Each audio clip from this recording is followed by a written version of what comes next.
la unidad 3, capa de una red, o la capa 3 de OSI.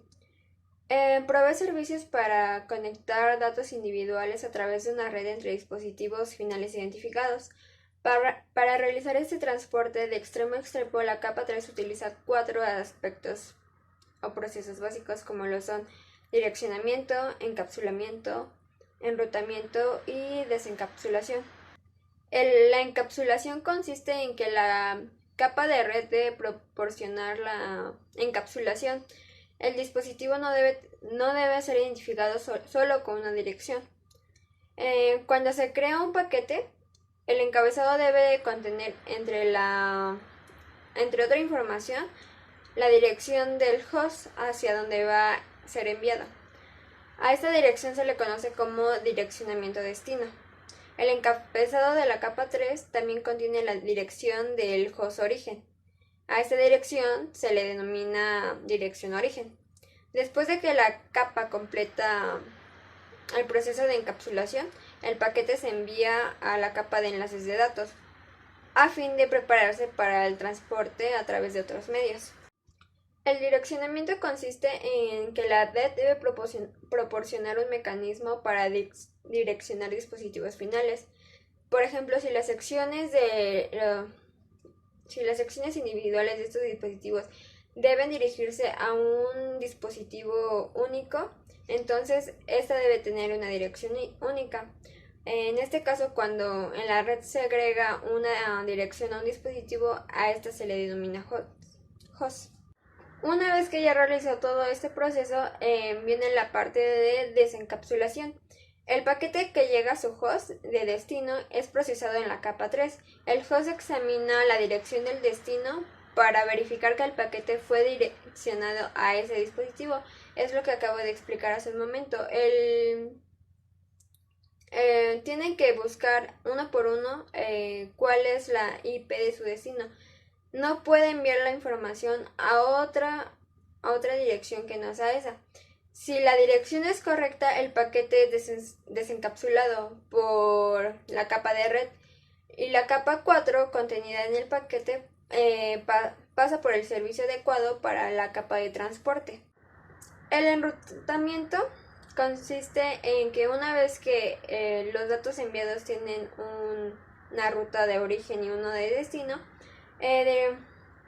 la red debe proporcionar los servicios para dirigir esos paquetes a su host de destino. Los hosts de origen y de destino no siempre están conectados a la misma red. Entonces, los dispositivos intermedios que se conectan de las redes, que conectan a las redes son routers. La función del router es seleccionar las rutas y dirigir paquetes hacia su destino. Este proceso se conoce como enrutamiento. Durante el enrutamiento, a través de una network, el paquete puede recorrer muchos dispositivos intermediarios. Es decir, el router lo que hace es buscar entre todos los datos de información cuál es la IP destino de la que se tiene que llegar ese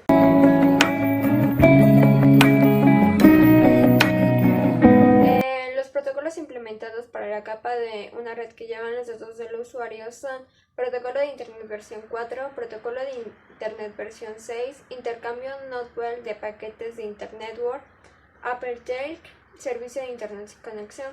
El protocolo de Internet versión 4 en inglés es Internet Protocol versión 4. Es la cuarta versión de Internet Protocol, IP. Es uno de los protocolos centrales de los métodos estándares de interconexiones de redes basados en Internet y fue la primera versión implementada para la producción de ARPANET en 1983. El protocolo de Internet versión 6 está definida por el RFC 2460 y diseñada para reemplazar el Internet Protocol versión 4, que en el año 2016 se está implementando para la gran mayoría de los dispositivos que tienen acceso a Internet.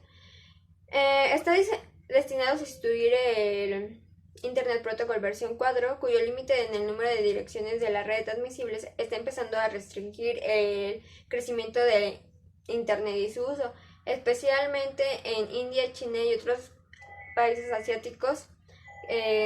densamente poblados. El nuevo estándar mejorará el servicio globalmente, por ejemplo, proporcionará a futuras celdas telefónicas y dispositivos móviles sus direcciones sus direcciones propias y permanentes. El IPX o Interworld Packet Exchange es un protocolo Northern que interconecta las redes que usan clientes y servidores Northern. Northern Network es un protocolo orientado a paquetes y no orientado a conexión. Esto es que no requiere que se establezca una conexión antes de que los paquetes se envíen a su destino. Otro protocolo es el SPX o Sequence Packet Exchange. Actúa sobre la IPX para asegurar la entrega de los paquetes.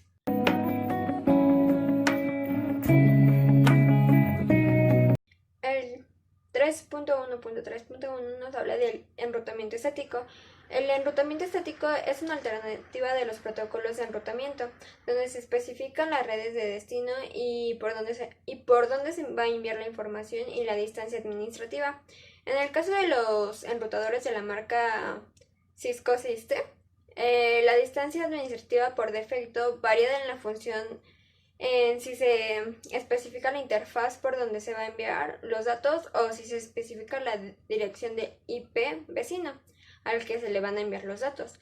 En el caso de la interfaz por donde se va a enviar por defecto es 0 y en el segundo caso es 1. Esto se debe a que es más fiable comprobar el estado y la disponibilidad de una interfaz propia que verificar el estado y la disponibilidad de un vecino. Es decir, que para nosotros es más fácil enviar la información a través de una interfaz propia, ya que de esta manera no se tiene que especificar una dirección IP a la cual se tiene que enviar esta información.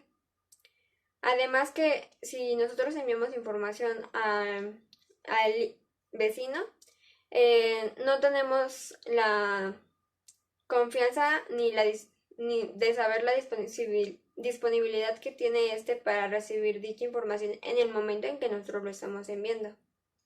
En la configuración, al configurar la ruta estática, se tienen que especificar los siguientes datos: la IP de red de destino, la máscara de red del destino, el IP del router por el cual se enviarán los paquetes o bien la interfaz de envío de datos y la distancia administrativa.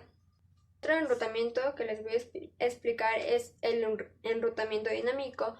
Los protocolos de enrutamiento dinámico mantienen las tablas de enrutamiento por medio de mensajes de actualización del enrutamiento, que contiene información acerca de los cambios sufridos en la red y que indican al software del router que actualice la tabla de enrutamiento. En consecuencia, al intentar utilizar el enrutamiento dinámico sobre situaciones que no se lo requieren, es una pérdida de ancho de banda, esfuerzo y, en consecuencia, de dinero. Las redes de datos que usamos en nuestras vidas cotidianas para aprender, jugar y trabajar varían desde pequeñas redes locales hasta grandes internet networks globales.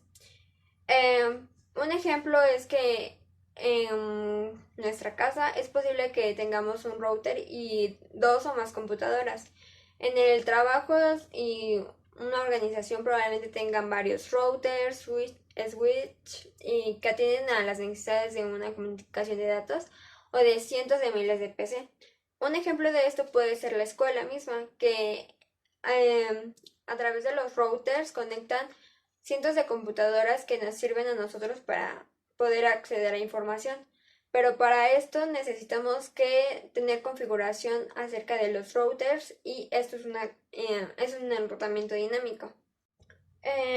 Los protocolos de enrutamiento se pueden clasificar en diferentes grupos según las características. Por ejemplo, los protocolos de enrutamiento que se usan con más frecuencia son las RIP, que es un protocolo de enrutamiento interior vector distancia, el IGRP, que es el enrutamiento interior vector distancia desarrollado por la Cisco, que es dudoso que si es desde las 12.2 y versiones posteriores. El OSPF, que es un protocolo de enrutamiento interior del link stake, el IS protocolo de enrutamiento del link stake, el EIGRP, que es un protocolo avanzado de enrutamiento interior vector distancia desarrollado por Cisco, y las BGP, que es un protocolo de enrutamiento exterior vector ruta.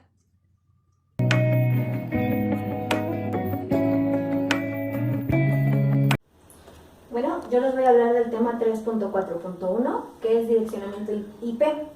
Antes que nada les voy a dar una pequeña introducción antes de comenzar con los demás temas. Bueno, uno de los principales parámetros que se debe configurar en un dispositivo que está conectado en una red es el direccionamiento IP. ¿Cuál es este? Es el protocolo de Internet. Bueno, una IP es el identificador de cualquier dispositivo conectado a una red. Cualquier dispositivo que trabaje con los protocolos TCP/IP tiene que tener a fuerzas una dirección IP. Esta IP tiene que tenerla, por así decirlo, cualquier celular, computadora o tablet. Existen dos tipos de asignación de IP. La primera es la estática, que es donde un individuo otorga las IPs de forma manual. Y la otra forma es la dinámica, en la que un dispositivo maestro le otorga las IPs a todos los dispositivos conectados dentro de la red. De igual forma, existen dos tipos de alcance de IP. La primera es la IP pública, en donde los dispositivos de una red no están conectados directamente a la Internet. Y la IP pública, que es el segundo alcance, que es donde los dispositivos de la red no están conectados en Internet.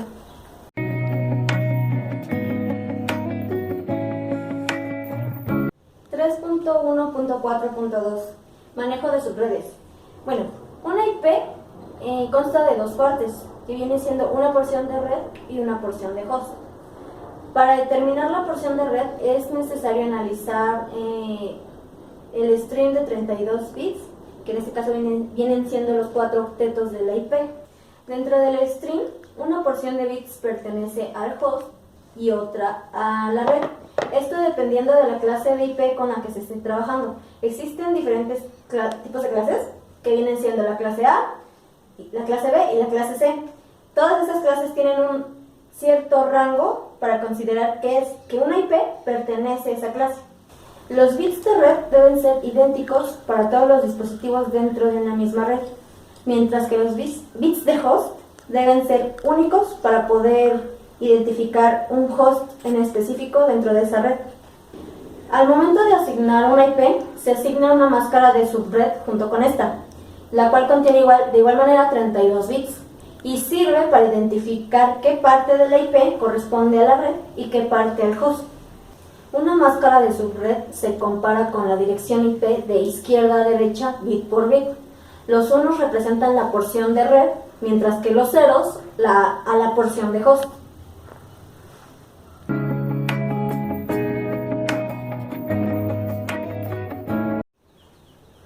.1.4.3 División de subredes. La conexión en subredes permite crear múltiples redes lógicas que existen dentro de una red global, ya sea de clase A, B o C. Si no se crea una subred, pues solo se tendría que trabajar con la red principal, lo que viene siendo muy poco recomendado. Cada link de datos de una red debe tener una identificación de red única, siendo cada nodo de este link miembro de la misma red. Si se divide una red global en subredes, se podrá crear una red de subredes interconectadas. Cada link de esta red tendrá entonces una identificación única de red-subred. Para crear subredes de una red, se debe ampliar la máscara de subred natural, usando algunos de los bits que pertenecen al host.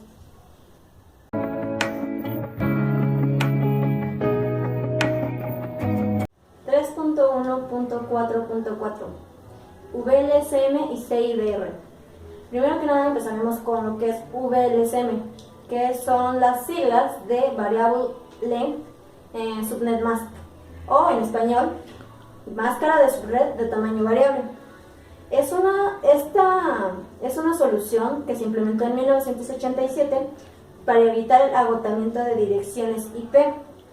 Asimismo,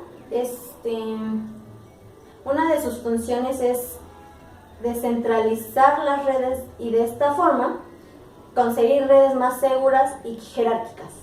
Por otra parte tenemos el CIDR, que son las siglas de Classless Interdomain Routing o enrutamiento entre dominios sin clase. Este se implementó en 1993 por el IETF, que es el Grupo de Trabajo de Ingeniería de Internet. Este permitió un uso más eficiente con las IPv4 y de la misma manera un mayor uso de jerarquías de direcciones, disminuyendo una sobrecarga de enrutadores. Una CIDR trabaja sobre VLSM para especificar prefijos de red de longitud variable. Esta dirección, CIDR, se escribe con un sufijo que indica el número de bits de longitud del prefijo. En pocas palabras, a este último lo conocemos como slash.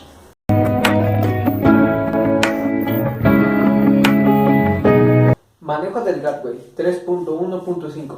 Principalmente los gateways son equipos que pueden interconectar redes con arquitecturas y protocolos diferentes. Estos son mucho más avanzados que los routers o los briders, ya que se hacen la traducción de datos y protocolos para que pueda haber comunicación entre las redes.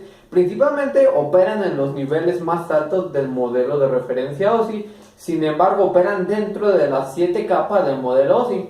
Principalmente está el gateway asíncrono, que es aquel que permite que un dispositivo o una computadora personal se pueda conectar con una computadora global, un mainframe, o sea una computadora más grande. Luego de ahí sigue el gateway SNA, que permite que se conecten redes con arquitectura SNA con redes que no tengan arquitectura SNA. Luego de ahí siguen los gateway TCP/IP, que son aquellos que proporcionan los servicios exteriores y también los servicios de comunicación. Luego de ahí los gateway X.25. Dichos gateways son muy parecidos a los gateways asíncronos, solamente que estos trabajan por el protocolo de conmutación X.25. Y por último están los fax, los gateway fax, que en este caso permiten que se reciban archivos de fax durante la red o durante toda la red. ¿Cuáles son las ventajas y las desventajas de los gateway? La primera es que simplifican la gestión de la red y convierten los protocolos, o sea, que hacen que la red sea más efectiva entre sí. Las desventajas es que como tienen una gran capacidad, esto quiere decir que son muy altos en el precio, vienen siendo más altos que un router o un bridge, y de por sí, como son el centro de casi toda la comunicación de las redes, eso genera que haya bajo rendimiento dentro del gateway, y esto es la principal forma en la que dentro del gateway se puede generar muchos cuellos de botella.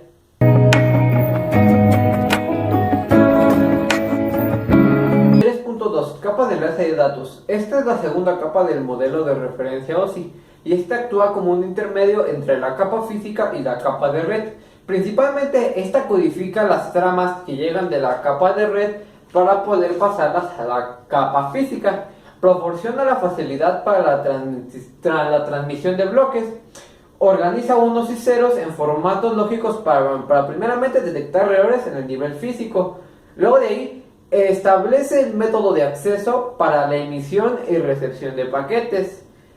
Realiza transferencia de datos a través del nivel físico. Envía bloques de datos de control. ¿Ok? Esta prepara los datos para ser encapsulados en el paquete de la capa 3 en tramas. 3.2.2 Técnicas de control de acceso al medio. La regulación de colocación de tramas de datos en los medios es conocida como control de acceso al medio. Principalmente el objetivo de este es regular el acceso a un medio compartido para tratar de impedir colisiones entre estas tramas.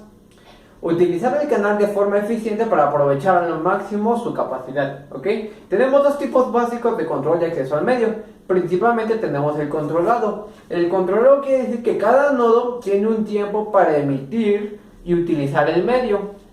También tenemos el método de contención, que todos los nodos compitan por el uso del nodo. En este caso también se le llama aleatorio. El primer método que es el control de acceso al medio controlado tiene como primera parte el método de sondeo, que también quiere decir pooling. En este caso, lo que se hace es que se designa un nodo maestro y cada uno de los nodos pide permiso a este nodo maestro para poder enviar y recibir los paquetes. Si el nodo maestro determina que no hay ninguna señal sobre el medio, entonces da autorización a que envíe el paquete. Luego de aquí tenemos el método de pasos de testigo, token passing, que en este caso es muy utilizado en las topologías de anillo. Tenemos un trama de pequeño tamaño, que en este caso se designa token. Este token va pasando por cada uno de los medios. Si en el nodo está el token, entonces este puede enviar o recibir. En caso de que este no contenga el token, se espera hasta que el token pase por él. Luego tenemos los basados en contención. El primero es la detección de colisión. Lo que hace, el dispositivo monitorea hasta que hay una señal de datos. Entonces lo que hace es que en el momento que hay una señal de datos, este le dice a los nodos que manden sus datos. Cuando está mandando los datos, el dispositivo examina los medios para detectar si hay alguna colisión. En caso de que haya alguna colisión, pues lo que se hace es los nodos dejan de enviar datos, entonces esperan un tiempo y los vuelven a enviar para evitar la conexión. Y luego de aquí sigue la prevención de colisiones, que en esta examina los medios para detectar una señal. En este caso, si hay una señal, y si no hay ninguna señal, en este caso por el medio, lo manda, y así va haciendo con cada una de las señales. Tenemos que ver nosotros en la conexiones punto a punto si la comunicación es half duplex o full duplex. En este caso debemos recordar que la half duplex no podemos transmitir y recibir simultáneamente, mientras que en la full duplex podemos transmitir y recibir simultáneamente los paquetes. 3.2 Direccionamiento del control de acceso al medio y tramado de datos. ¿Ok? La capa de enlace de datos proporciona un medio para intercambiar datos a través de medios locales comunes y realiza dos servicios básicos. Permite a las capas superiores acceder a los medios usando técnicas como tramas y controla cómo los datos se ubican en los medios y son recibidos desde los medios usando técnicas como control de acceso al medio y detección de errores. Como cada una de las capas del modelo OSI, existen términos específicos para estas capas. Primeramente, el trama, que es la unidad de datos donde van almacenados los protocolos y todo ello. Nodo, dispositivo de red que se va a encontrar dentro de la misma. Medio, que es aquel por donde se va a realizar la transferencia de los archivos. Red, que estamos hablando de dos o más nodos comunicándose entre sí. Enlace de datos es el responsable del intercambio de tramas entre los nodos a través de los medios de una red física, ¿ok? Los tramas y la descripción de un trama es un elemento cable para el protocolo de la capa de enlace de datos. Dichos protocolos requieren información y los protocolos de la capa de enlace requieren información. Principalmente la información que estos requieren es qué nodos están en comunicación en el momento en el que se está realizando la transferencia, cuándo comienza y cuándo termina la comunicación entre dichos nodos, errores que se producen durante la comunicación y qué nodos se comunicarán luego. Estas son las principales información que la capa de enlace requiere para poder hacer el tramado y poder crear pues los tramos.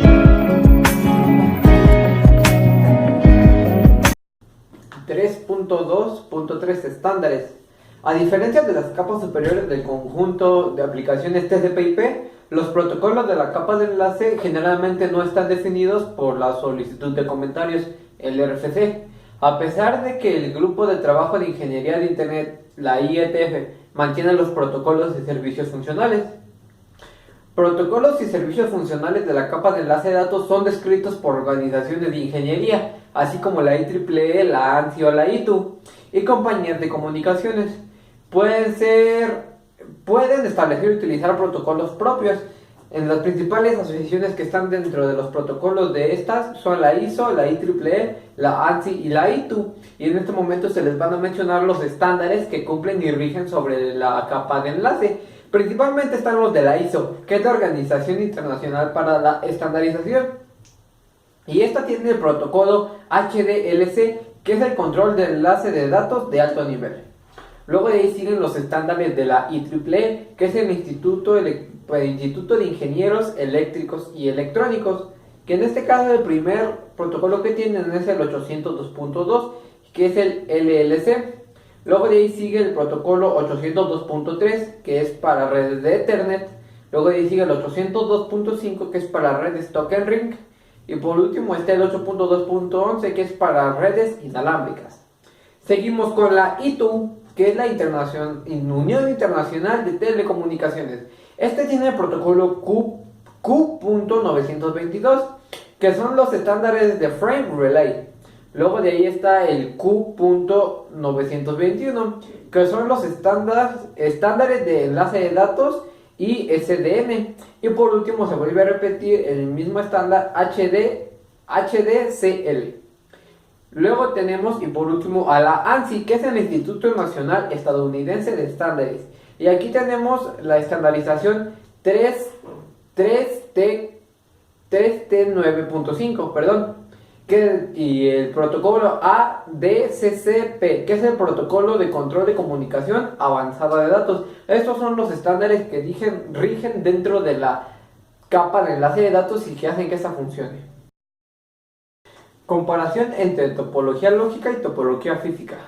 Topología es la distribución física en la que se encuentran dispuestos los ordenadores, y estas pueden ser de tipo bus, anillo, estrella, malla, hay muchos tipos de ellas. Primeramente entraremos con topología lógica. ¿Qué es la topología lógica? Esta se refiere al trayecto seguido por las señales a través de la topología física, es decir, la manera en que las estaciones se comunican a través del medio físico. Mientras que la física se refiere a la disposición física de las máquinas, los dispositivos de red y el cableado. Las topologías físicas pueden estar definidas de punto a punto o multipunto, ¿ok? Entonces la diferencia radica en que una se enfoca en cómo está estructurado la red en forma visual, mientras que la otra se refiere a cómo se ejecuta la conexión a ella.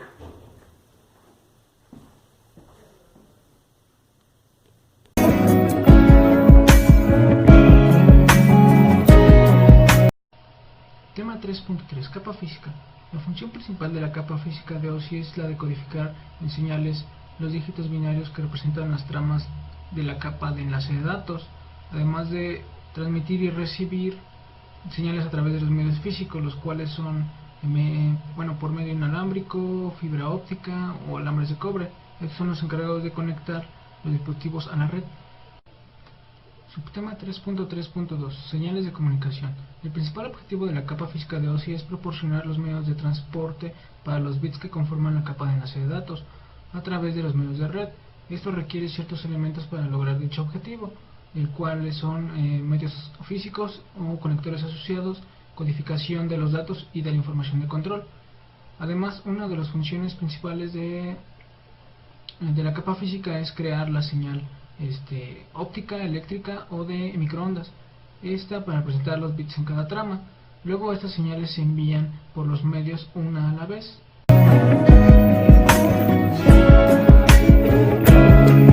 Transportan la trama como una única entidad, sino que los medios transportan señales una por vez, como se había mencionado anteriormente. Bueno, existen los tres tipos de medios de red en los cuales se representan los datos. Estos ya los habíamos mencionado antes, los cuales son cable de cobre, fibra óptica o por medio inalámbrico. El tipo de señal depende del tipo del medio. Por decir, el medio de cable de cobre se va a representar la señal por medio de patrones de pulsos eléctricos. Para el medio de fibra, las señales son patrones de luz, y para el último, que es el cable inalámbrico, las señales se van a representar a través de microondas. Subtema 3.3.2.3. Estándares. La capa física consiste en un hardware creado por ingenieros en forma de conectores, medios o circuitos electrónicos. Por lo tanto, es necesario que las principales organizaciones especializadas en ingeniería eléctrica y comunicaciones definan los estándares que rigen este hardware. Por mencionar algunas organizaciones está la ISO, la IEEE, la ANSI, la ITU.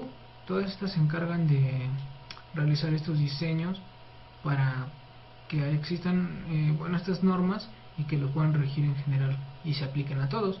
y si alguien no lleva a cabo estas normas o no se apega a estas, no las van a, por así decirlo, no van a comerciarlo, ¿no? Por decir, alguien que quiera crear sus propias USB tiene que regirse con esas normas y adaptar lo que él quiera crear, no sé, por decir una USB o un cable, no sé, un RJ45 o algo así, algo que tenga que ver con la computadora, que se tiene que regir con esas normas para poder emplearlo y poder venderlo. Igual todos los componentes de hardware como adaptadores de red, ni tarjeta de interfaz de red, interfaz y conectores material, diseño de los cables, se especifican en los estándares asociados en la capa de física. Lo que mencionábamos, cualquiera, bueno, ahora en la actualidad cualquiera se debe de regir bajo esas normas para que puedan ser compatibles sus productos con lo que ya está creado.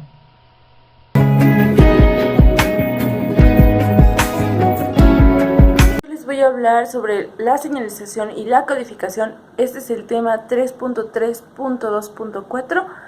Para empezar vamos a dar una pequeña introducción sobre la señalización. Eventualmente todas las comunicaciones desde la humanidad se convierten en dígitos binarios, unos y ceros, que se transportan individualmente a través de medios físicos. La capa física de la generalización de señales inalámbricas ópticas se representan en el 1 y en el 0 de los medios. Este método representa que los bits denominados métodos de señalización, los estándares de la capa física deben definirse de señales representadas por el 1 y el 0. Esto puede ser tan sencillo como un cambio de nivel de una señal eléctrica e impulso de impacto de un método de señalización complejo. Los principios de la capa física, pues a continuación se mostrará una pequeña imagen de la señalización. Hay que tener muy en cuenta que esto de la señalización son señales, son ondas, son señales digitales y analógicas.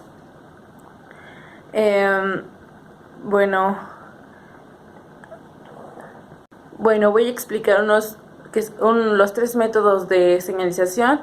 Los bits se representan en medios a cambiar una o más. Las siguientes características, las más importantes, son amplitud, frecuencia y etapa. La naturaleza de estas señales realiza que representa los bits entre medios de desplazamiento del método. Se señalará que se utilice. Algunos métodos pueden utilizarse atributos de señales y representar con un 0 y utilizar otro atributo de señal para representarlo con un 1. Por ejemplo, el método sin retorno a 0 NRS, un 0 puede representarse mediante un nivel de alto voltaje o medios durante el tiempo de bit, y un 1 puede representarse mediante voltaje diferente de los medios durante el tiempo del bit. Ahora vamos con el siguiente tema, el siguiente concepto, que es el de codificación. El de codificación es un método utilizado para convertir un stream. ¿Pero qué es un stream? Es un transmisor de señales del bit, de bit de datos, en un código preferido. Los códigos de grupos de bits utilizados para ofrecer un patrón procedible. Cada puede recuperar tanto el emisor y el receptor. La utilización de patrones predecibles permiten distinguir a los bits datos. Puedes distinguir entre bits y datos. Ofrece una mejor detección de errores en los medios. Ahora voy a dar unas pequeñas ventajas de esto, de utilizar grupos de códigos que incluyen reducción de errores de nivel de bits, limitación de energía efectiva de transmisión de medios, ayuda para distinguir los bits de datos de control, mejorar la detección de errores en los medios. Algo importante que quiero decir es sobre la reducción de errores en los niveles de bits. Para detectar caractermente un bit individual, como el 0 o el 1. Receptor debe de ser como cuando probar una señal en los medios. Este paso requiere sincronización de tiempo entre receptor y transmisor. Otra cosa es la limitación de energía. En muchos grupos de códigos, los símbolos garantizados en el equilibrio entre la cantidad de 1 y 0 es secuente en símbolos. Estos procesos son equilibrados, constante número 1 y número 0, de transmitidos, que se denomina equilibrio DESI. A continuación se mostrará una pequeña imagen que es donde me va a mostrar los bits de datos que está representado en puros unos. Abajo los símbolos de códigos para los bits de datos que está representando 1, 0, 1, 0, 1, 1, 0. Y por ende la representación de la señalización de los medios, que es ondas y representadas gráficamente. Vamos a empezar con el tema 3.3.2.5, que este tema habla sobre la representación de las señales y la codificación. O sea, voy a explicar unos pequeños diagramas de cada uno. Los bits se representan a medio de una combinación de las siguientes características. De la señalización, vamos a empezar con esa, que como ya lo había mencionado es la amplitud, frecuencia y fase. En esta son una forma de representación del método, que es amplitud de variable. Podemos denotar que se escriben de esta forma, que es un 0, que es una línea hacia abajo, y un 1 hacia una línea de arriba. Es como se representan. Y podemos ver que en la primera se ven un poco más gruesecitas y largas. Ahora vamos con la frecuencia de variable. Aquí podemos denotar que de misma forma el 0 se representa con una línea hacia abajo y el 1 con una línea hacia arriba, pero la cuestión de que la onda es un poco más delgada, y esa es la diferencia. Entonces, fase variable, la onda es más pequeña, igual es gruesa, pero de altura es pequeña. La única diferencia es que cuando hay un 1 y un 1, en vez de seguirle en el mismo, bajar y subir, o quedar en la misma como en las dos anteriores, esta se queda ahí y vuelve a subir. De reloj, pues esta es de tiempo del bit, solitas se van haciendo y pues es un poco más delgada. Vamos a hablar sobre la señalización NRS, método simple de señalización de retorno a cero. El stream o las señales del bit se transmiten como una secuencia de voltaje. En la siguiente imagen se podrá mostrar que tenemos una pequeña imagen con un voltaje que es positivo y que tiene un más, que está representado al 1, y un voltaje que dice 0, que es la parte de abajo. Aquí hay una T y hay una A. La T significa tiempo de bit y la A es amplitud y altura del pulso. O sea, eso solito se va dando y uno tiene que estar bien consciente de qué significan esas pequeñas ondas, que la T, como ya lo había mencionado, la onda de arriba o el número 1, el tiempo de bit, y lo que está así es la amplitud de altura. Bueno, eso sería la representación de las señales analógicas. Y pues de la codificación, ¿qué se puede decir? Está abarcada totalmente de unos y ceros. Es el lenguaje de la computadora, de las señales, del envío de datos en medio de una computadora o de cables.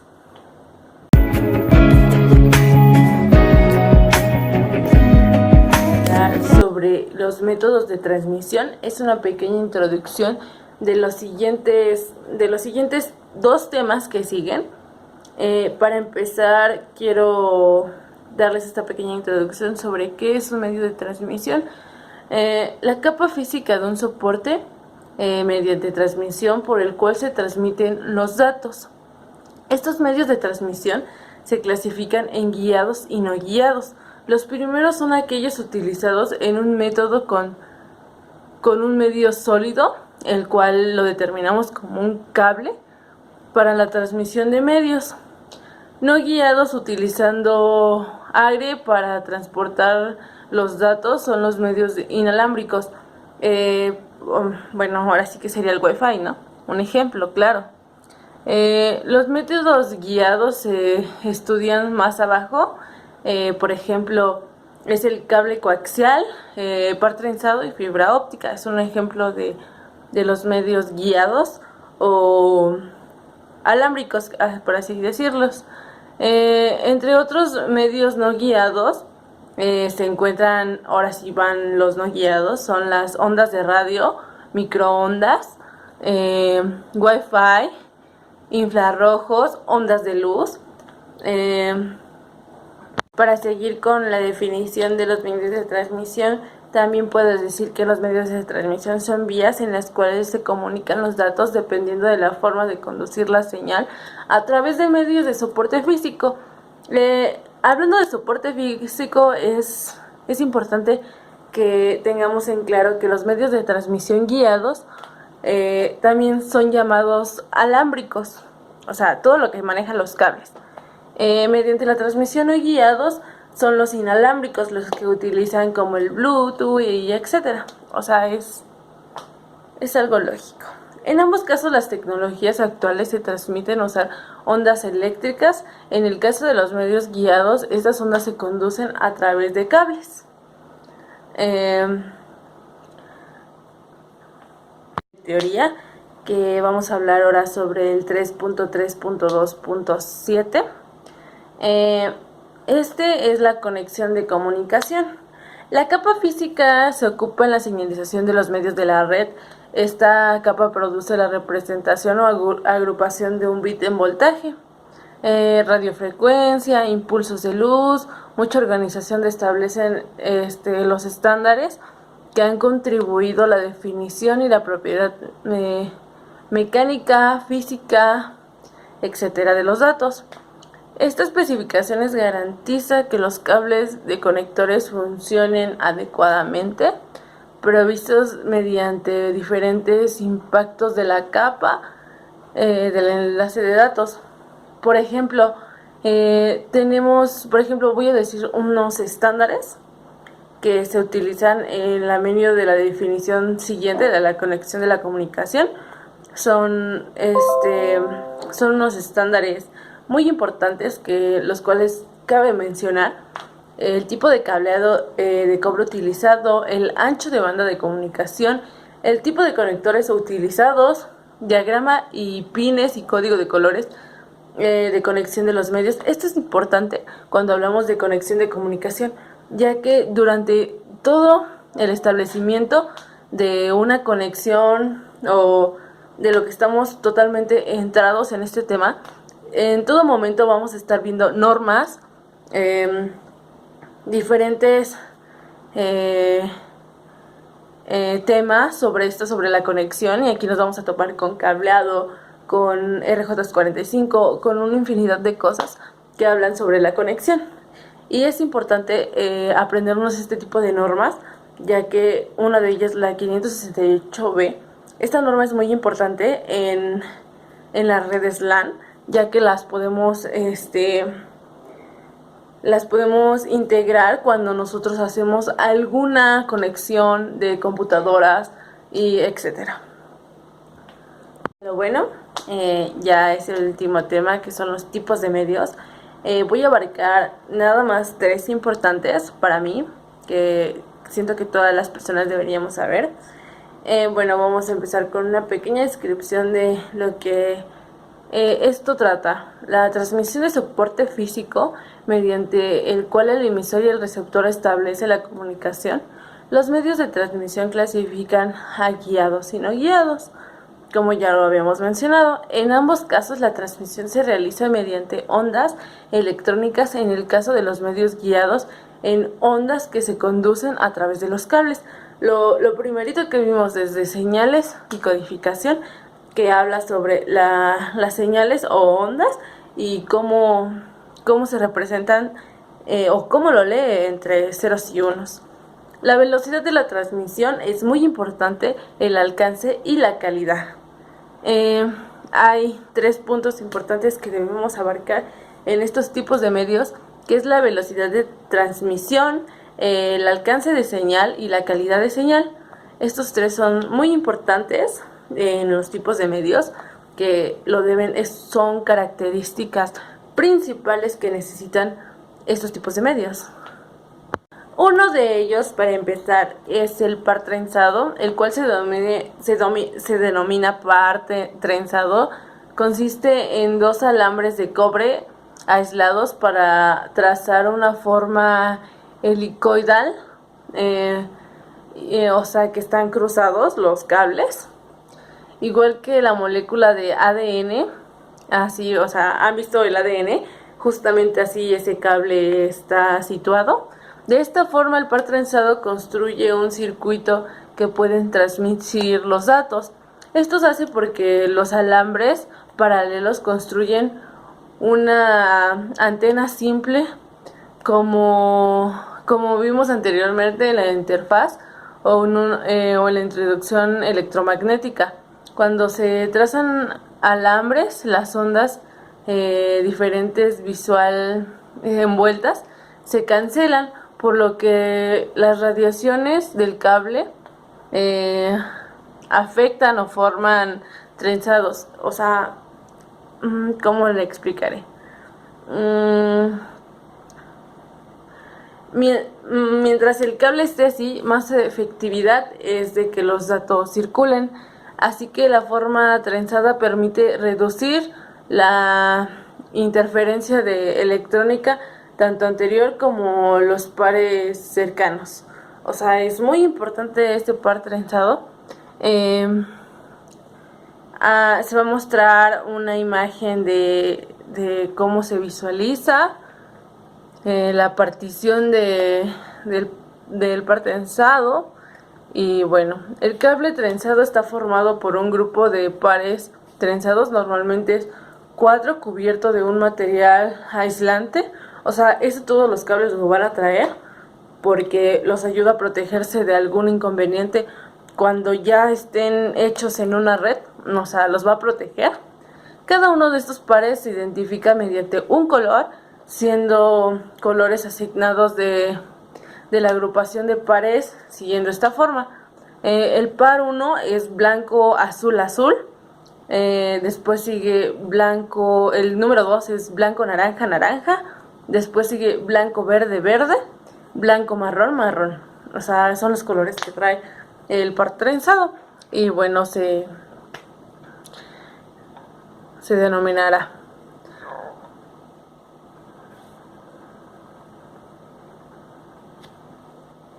Como ya lo hemos estado mencionando, que estamos hablando de pares trenzados, es inevitable hablar sobre el famosísimo UTP.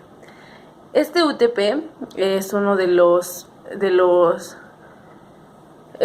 cables denominados trenzado no apantallados o no blindados.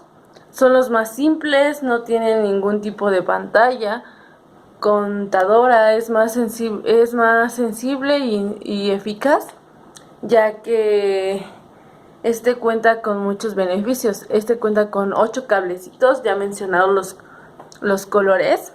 Viene con una capa muy peculiar de que como ya había mencionado, todos los cables utilizan. Este cable es utilizado para las grandes empresas, todavía es utilizado. Lo podemos utilizar cuando armamos una red de computadoras o ya mencionadas las topologías. Con un RJ45, un cable UTP, podemos adentrarnos a las normas ya conocidas como la 568A, donde podemos hacer cable cruzado, crossover, o de clase A, que es cable directo. Simplemente nos debemos de aprender los colores que de cada una de estas normas se deben de estudiar, pero este cable es totalmente muy eficiente para la comunicación de los datos. Y por último voy a hablar del cable coaxial. Si nosotros lo recordamos bien, ya en nuestras primeras clases de telecomunicaciones podemos acordarnos que este cable lo vimos en alguna topología, en las primeras topologías, por ejemplo la de bus. ¿Qué hacía esta topología con este tipo de cable? Que obviamente está haciendo una transmisión de datos que de una computadora a otra computadora. Realmente no es un cable muy eficaz, ya que es un poco lento, pero sin embargo entra en esta parte de que puede tener un receptor y un receptor y el que lo manda, y etcétera. Entonces este cable es muy importante, ya que es similar al cable utilizado antes en la televisión o hilo de cobre, así mejor conocido, que tiene una malla metálica separado por ambos elementos de conductores de cilindro de plástico, finalmente cubrida por el exterior. Este cable es de una malla metálica. Existen dos tipos, que es el TICnet y el TICnet. Utiliza RG8U, que igual se conocen como, si no mal recuerdo, como hembra y macho, pero realmente no es recomendable, ya que totalmente utilizan ya lo que es UTP totalmente, y si nos vamos más a fondo sería lo de la fibra óptica. Bueno, les hablaré un poquito de la fibra óptica. La fibra óptica, ya mencionada, está basada en utilización de ondas de la luz para transmitir información binaria, cable de luz. Igual, las grandes empresas totalmente lo utilizan por su eficacia. La fuente de luz es convencional al pulso de luz que indica el número 1 y la ausencia de luz es del bit 0. Mediante la transmisión de fibra de vidrio ultradelgada, el detector genera un impulso electrónico cuando la luz inicie sobre él. Lo podemos observar y tiene un recibimiento, un núcleo y una envoltura PVC. Los medios de transmisión, que consisten básicamente en el cilindro del coaxial o de la fibra óptica, es que tiene un núcleo, un revestimiento de fracción de núcleo. Y bueno, es un poco más fácil de ocupar porque viene súper más avanzado. Todos los datos van súper veloces en cualquier momento, la transmisión es mayor. Tiene muchas ventajas utilizar este cable hablando sobre los tipos de métodos de las transmisiones. Y bueno, ya mencionados un poquito de estos tipos de transmisores, es todo por mi parte. Espero que les haya gustado mucho el video, que le hayan entendido. Simplemente nosotros estamos explicando los temas, que sean de su agrado. Espero que sea de su mayor entendimiento, y buenas noches.